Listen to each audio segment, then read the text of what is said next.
विधायक राजीव बिंदल ने नाहन में स्वयं सहायता समूहों को दी मुफ्त में सिलाई मशीनें। 35 समूहों को 70 सिलाई मशीनें की गई वितरित। बिंदल बोले, स्वयं सहायता समूहों का अनेकों तरीके से दिया जा रहा सहयोग। सोलन में कांग्रेस प्रदेश रिटर्निंग अधिकारी बोली, भाजपा का सपना कांग्रेस मुक्त हो जाए देश, लेकिन ऐसा नहीं होगा। कांग्रेस ने जोड़ने और भाजपा ने की है हमेशा देश को तोड़ने की राजनीति। सरकार और प्रशासन की नाकामी से गांव जमींदोज होने के कगार पर। चंबा जिला के पंचायत कलेहल के कलेरा गांव में धंसने लगी जमीन। गांव के लोगों ने प्रशासन से मदद की लगाई गुहार। और आस्थापूर्वक मनाया गया गुरु रविदास का 645वां प्रकाशोत्सव। प्रकाशोत्सव की पूर्व संध्या पर निकाला गया नगर कीर्तन। भारी संख्या में श्रद्धालुओं ने गुरुद्वारा पहुंचकर नवाया शीश। नमस्कार, आप देख रहे हैं आज 24x7। मैं हूं जनीशा। कर्नाटक में शिक्षण संस्थानों में हिजाब पर बवाल के बाद अब हिमाचल में भी स्कूल कॉलेजों में हिजाब पर पाबंदी लगा दी गई है और शिक्षण संस्थानों में हिजाब पहनकर आने पर छात्राओं को एंट्री नहीं मिलेगी। छात्राओं को स्कूल वर्दी में ही स्कूल आना होगा। शिक्षा मंत्री गोविंद सिंह ठाकुर ने केवल स्कूल वर्दी जो निर्धारित की है उसी में स्कूल में आने की अनुमति देने के निर्देश दिए हैं। प्रदेश में इस प्रकार की समस्या है नहीं। हिमाचल प्रदेश के लोग बहुत अनुशासन प्रिय हैं, बहुत अच्छे से रहते हैं, बहुत प्रेम और प्यार से रहते हैं और इसीलिए यहाँ पर जो ड्रेस कोड है, जो स्कूल की यूनिफॉर्म है, वही पहन करके बच्चों को आना है और उसके अतिरिक्त और किसी भी प्रकार की कोई अनुमति नहीं है। देखिए, लगभग 2-3 वर्षों के बाद हमारी छोटी कक्षाओं के लिए भी स्कूल प्रारंभ हो रहे हैं और कल 17 तारीख से सभी स्कूल खुलेंगे, बच्चे स्कूलों में आएंगे और स्कूलों में रौनक लौटेगी और शिक्षा अब फिर से फिजिकल रूप से होगी। इस बात की प्रसन्नता है और इस बात के लिए प्रदेश के बच्चे भी, शिक्षक भी, अभिभावक भी सबने खुशी जाहिर की है। अब ईश्वर से प्रार्थना यह है कि ठीक इसी प्रकार से कोरोना समाप्त होता जाए और ताकि पहले की तरह ही हम शिक्षा के क्षेत्र में बहुत अच्छी प्रकार से अपनी पढ़ाई को आगे चला सकें। महिलाओं को आत्मनिर्भर बनाने के मकसद से सिरमौर जिला मुख्यालय नाहन में भाजपा विधायक राजीव बिंदल ने स्वयं सहायता समूह से जुड़ी महिलाओं को मुफ्त सिलाई मशीनें वितरित की। वाल्मीकि धर्मशाला नाहन में आयोजित एक कार्यक्रम के दौरान विधायक राजीव बिंदल ने शहर के 35 स्वयं सहायता समूहों को सिलाई मशीनें वितरित की। राजीव बिंदल ने कहा कि आज पूर्णिमा और रविदास जयंती पर विधायक निधि से मुफ्त सिलाई मशीनें देने का निर्णय लिया गया था। उन्होंने कहा कि यह स्वयं सहायता समूह अच्छा कार्य कर रहे हैं, ऐसे में अनेकों तरीकों से इनको सहयोग दिया जा रहा है। नाहन विधानसभा क्षेत्र की कई स्वयं सहायता समूहों को मशीनें और पत्तल बनाने की मशीनों को वितरित करने के साथ साथ उनको कोरोना काल में आर्थिक रूप से भी मदद दी गई। आज के शुभ दिन के ऊपर नाहन नगर के और 35 सेल्फ हेल्प ग्रुप्स को 70 सिलाई मशीनें देने का कार्य यहाँ पर संपन्न होगा और हम देख रहे हैं कि 70 सिलाई मशीनें यहाँ पर थाक के रूप में लगाई गई हैं और ये सब बहनों को अभी 5 मिनट में दी जाएंगी। ये जो सेल्फ हेल्प ग्रुप्स हैं बहुत अच्छे हैं, अनेक प्रकार से इनको सहयोग करने की मन में भावना रहती है। नाहन विधानसभा क्षेत्र के अनेक सेल्फ हेल्प ग्रुप्स को नीटिंग की मशीनें दी हैं, हमने पत्तल बनाने की मशीनें दी हैं और कोरोना के दौरान आर्थिक दृष्टि से सहायता देते हुए उनको मदद की है और आज उसी कड़ी में ये सिलाई मशीनें देने का कार्य है। हम सेल्फ हेल्प ग्रुप की बहनों को बहुत बहुत बधाई देते हैं, शुभकामनाएं।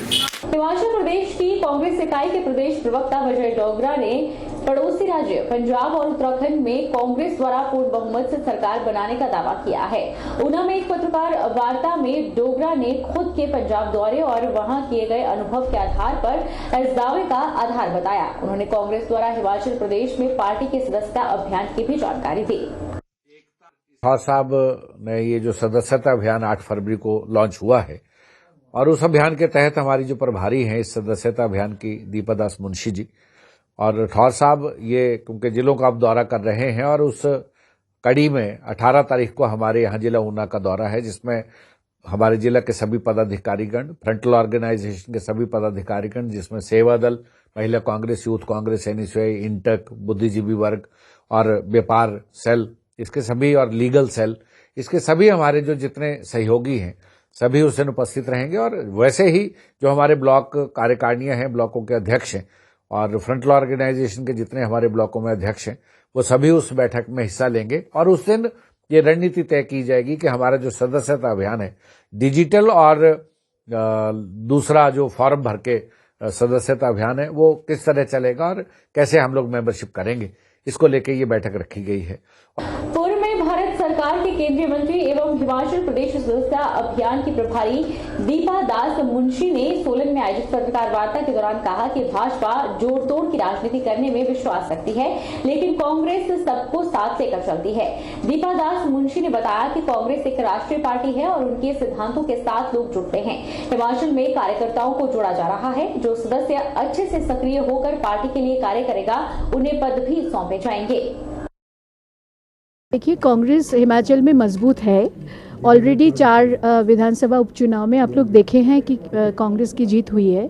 जो 4-0 होने के बाद तो इतना तो लोगों को समझ है कि यहाँ पे कांग्रेस के साथ लोग जुड़ना चाहते हैं और सक्रिय हैं। लेकिन ये जो सदस्य अभियान है, इससे हम और भी ग्रास रूट लेवल तक, बूथ लेवल तक लोगों को जोड़ना चाह रहे हैं। लोगों का भरोसा जो कांग्रेस की तरफ है, कम से कम हमें भी लोगों के ऊपर भरोसा करना चाहिए, जैसे लोगों के भरोसा और विश्वास कांग्रेस के ऊपर है। इसीलिए ये अभियान शुरुआत हुई है। फॉर्म्स दिया गया, डिजिटल वे पे भी हो रहा है, मैनुअली भी हो रहा है। हमारी पार्टी हमेशा जोड़ते हैं लोगों को। मैंने ये कहा कि धर्म के नाम पे या मज़हब के नाम के कोई पार्टी ऐसे हैं पूरे हिंदुस्तान में जो देश को तोड़ने के काम कर रहे हैं, और हम भाईचारा के नाम पे जोड़ने के काम कर रहे हैं। तो यही विचारधारा का अंतर है। हिमाचल प्रदेश विवॉक संघ ने सरकार से नियमितीकरण की मांग की है। संघ का कहना है कि वह पिछले लंबे समय से कॉलेज में सेवाएं दे रहे हैं, लेकिन उनके लिए कोई पॉलिसी नहीं बनाई गई है। हिमाचल प्रदेश वोकेशनल ट्रेनिंग संघ के अध्यक्ष ने शिमला में पत्रकार वार्ता के दौरान कहा कि संघ सरकार से मांग करता है कि वोकेशनल शिक्षा सहित आउटसोर्स के तहत कार्यरत वोकेशनल प्रशिक्षकों के लिए स्थायी नीति बनाई जाए। उन्होंने कहा कि वर्तमान में प्रदेश के कॉलेजों में लगभग 150 से ज्यादा शिक्षक अपनी सेवाएं दे रहे हैं। वहीं स्कूलों में 2500 के करीब शिक्षित कार्यरत हैं और कई बार अपनी मांगों को लेकर सरकार से मिल चुके हैं, लेकिन कोई हल नहीं निकला है। हमारा जो मुख्य उद्देश्य है वो केवल एक ही है कि हमारे लिए सरकार कोई स्थायी नीति बनाए, जिसमें आने वाले समय में जो बच्चे पढ़ रहे हैं, जिस प्रकार से उनके लिए हम सोच पा रहे हैं, सरकार भी हमारी सरकार से एक छोटी सी गुजारिश है कि आप इस चीज़ को इस तर्ज पर हमारे लिए कोई पॉलिसी बनाएं। दूसरा, हिमाचल प्रदेश में अगर हम कॉलेजेस की बात करते हैं तो कॉलेजेस में 150 के करीब टीचर्स वोकेशनल ट्रेनिंग में अपनी सर्विसेज दे रहे हैं। सरकार से हमने मुख्यमंत्री जी को ज्ञापन दिया है। हमने कमेटी के महेंद्र सर को भी हमने अपना ज्ञापन दिया हुआ है। हमने अपनी मांगे रखी हुई है। जहाँ जहाँ हमसे हो पाता है, संभावित हो पाता है, हम सभी को अपना अपना ज्ञापन देते हैं। तमिलनाडु के तंजावुर जिले के स्केर्ड हार्ट हाई स्कूल की एक छात्रा पर धर्म परिवर्तन का दबाव बनाने के बाद छात्रा लावण्य ने आत्महत्या कर ली। मृतका को न्याय दिलाने के लिए अखिल भारतीय विद्यार्थी परिषद सड़कों पर है और धरने प्रदर्शन कर रही है। वहीं एबीवीपी ने शिमला में पत्रकार वार्ता कर वहां की सरकार पर धर्मांतरण को संरक्षण देने का आरोप लगाया।